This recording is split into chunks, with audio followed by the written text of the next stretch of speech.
sir, during that you were icon. You were already recognized in the society. The honest, the no nonsense officer will be the Sanjay Pandey, sir.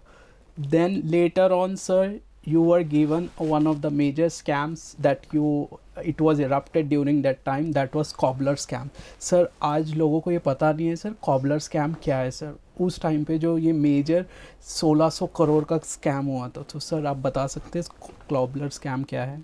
उस cobbler scam के पीछे की थोड़ी background ही बताता हूँ किस तरीके से मैं डीसीपी बना. जब मेरी ट्रांसफ़र हुआ 2.5 साल के बाद तो मुझको नारकोटिक्स में पोस्ट किया गया था. आपने जर्नी की बात की थी इसलिए बताना चाहूँगा कि नारकोटिक्स में मैं करीब 6 महीने के बाद मैंने खुद रिक्वेस्ट करके नारकोटिक्स से अपना ट्रांसफ़र कराया कि मुझे ऐसा लगा कि मैं इसको कंट्रोल नहीं कर पाऊँगा फॉर वेरियस रीजंस, क्योंकि उस वक्त बहुत से लोग मेरे खिलाफ भी हो गए थे हमारे डिपार्टमेंट के. तब जब मुझको उस वक्त एक कमिश्नर ने कोई एक बहुत इंसिग्निफिकेंट पोस्ट दी थी. उस वक्त हमारे जो लीडर थे बीजेपी के मिस्टर मुंडे, उनकी वजह से मुझको इकोनॉमिक ऑफिसर्स मिला. तो मैं तो एक्चुअली शुरुआत वहाँ से करूँगा कि उन्होंने जो अगर मुझको इकोनॉमिक ऑफिसर्स की पोस्ट न दिलवाई होती, सारे मुंबई के 10 ट्रांसफ़र रोक के मेरा ऑर्डर चेंज किया गया था. ये फैक्ट है, हिस्ट्री है. तो उसके बाद जब मैं वहाँ गया तो कई ऑफिसर्स आए जिसमें श्रेय एक्चुअली जो अगर हमारे पुलिस डिपार्टमेंट को मिला, लेकिन उसमें क्या हुआ था कि कॉबलर्स को गवर्नमेंट और ये जो बैंक्स हैं वो उनको सॉफ्ट लोन देने, मतलब उनको 3% के ऊपर से, शायद आंकड़ा यही है, 3% के इंटरेस्ट पर लोन मिलता था.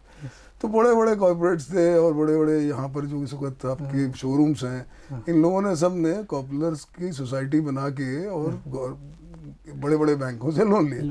तो अब चक्कर हुआ जो वक्त एक रजिस्ट्रार साहब थे और वो काफ़ी जागृत थे. उन्होंने ये नोटिस किया कि यहाँ पर कॉबलर्स की इतनी सोसाइटी हो गई, तो मतलब कॉबलर्स की पॉपुलेशन महाराष्ट्र मुंबई में एक लिमिट के बाहर हुई.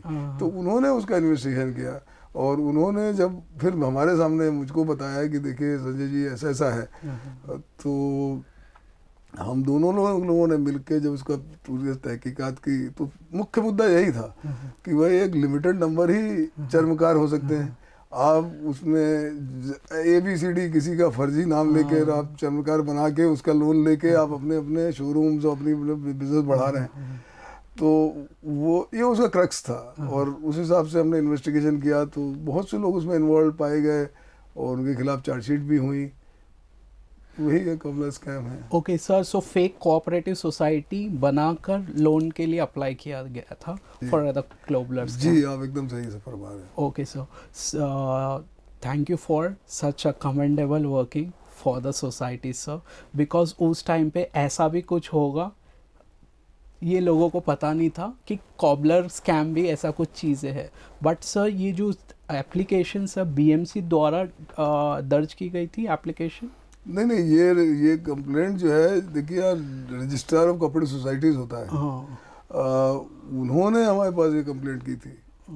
तो इसमें सिर्फ पुलिस डिपार्टमेंट को श्रेय मैं नहीं ले सकता, बिकॉज बेसिकली इनिशिएट तो उन्होंने किया था और फिर उनके लोगों ने सारा हमको मदद किया. पहली बार ऐसा था जबकि रजिस्ट्रार के लोग हमारे साथ मिल के उन्होंने कंधे से कंधा मिला के काम किया. हम लोग कहने के लिए मतलब हम लोग रात में भी अपने ऑफिस में रहकर हम लोगों ने इन्वेस्टिगेशन किया और जिसमें रजिस्ट्रार के ऑफिसर्स जितने भी थे वो और हमारे पुलिस ऑफिसर्स एक टीम की तरह काम किया गया.